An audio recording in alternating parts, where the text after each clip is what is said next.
இதுல எந்த மெத்தட்ல கோல்டு வாங்கினா உங்களுக்கு லாஸ் ரொம்பவே கம்மியாகும் தெரியுமா? அதை தெரிஞ்சுக்கணும்னா இந்த ஃபின்மேன்ஸை ஃபாலோ பண்ணிட்டு இந்த வீடியோவை ஃபுல்லா பாருங்க. ஒரு சிம்பிள் கம்பேரிசன் பண்ணா இந்த கொஸ்டினுக்கான ஆன்சர் உங்களுக்கே தெரிய வரும். கோல்டு ஒரு கிராம் ஃபார் எக்ஸாம்பிள் 10,000 ருபீஸ்னு வச்சுக்கோங்க. பிசிக்கல் கோல்டு வாங்கும்போது நீங்கள் 3% GST, 12 to 15% making and wastage சார்ஜஸ்லாம் கொடுப்பீங்க. ஆனால் கோல்டு ETF-ல அது எதுவுமே கிடையாது. கோல்டு ETF பர் கிராம் வாங்கணும்னு நினச்சோம்னா ஆல்மோஸ்ட் உங்களுக்கு 1 to 2 rupees or 3 rupees தான் மேக்ஸிமம் சார்ஜஸாகவே இருக்கும்.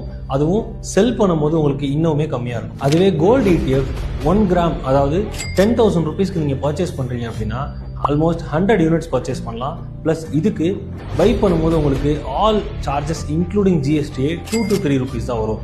அது மட்டும் இல்லாமல் செல் பண்ணும்போது உங்களுக்கு 1 ரூபி கூட முழுசாக வராது. அண்ட் தென் பிசிக்கல் கோல்டை நீங்கள் ரீசெல் பண்ணும்போது அதில் ஒரு சின்ன அமௌண்ட் கம்மி பண்ணுவாங்க. பட் சில ஷாப்ஸில் வந்து சேம் காஸ்ட்டுக்கே எடுத்துக்கிறாங்க when you purchase gold and return. But ETF பொறுத்த வரைக்கும் உங்களுக்கு ஒரே ஒரு இஷ்யூ தான், long term capital gains and short term capital gains. இதுவே நீங்கள் 1 இயருக்குள்ள கோல்டு ETF செல் பண்ணி ப்ராஃபிட் புக் பண்ணுறீங்கன்னா அந்த ப்ராஃபிட்க்கு 20% டேக்ஸ் பே பண்ணணும். அதுவே நீங்கள் gold ETF long term capital கெயின்ஸாக புக் பண்ணுறீங்க, அதாவது 1 இயருக்கு அப்புறம் புக் பண்ணுறீங்க அப்படின்னா 12.5% டேக்ஸ்ன்றது பே பண்ணுவீங்க.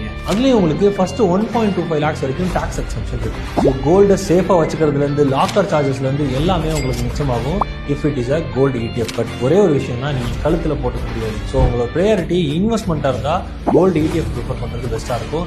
உங்கள் ப்ரையாரிட்டி ஜுவல்ஸை போட்டுக்கிறது அப்படின்னா நீங்கள் பிசிக்கல் கோல்டை சூஸ் பண்ணுங்க.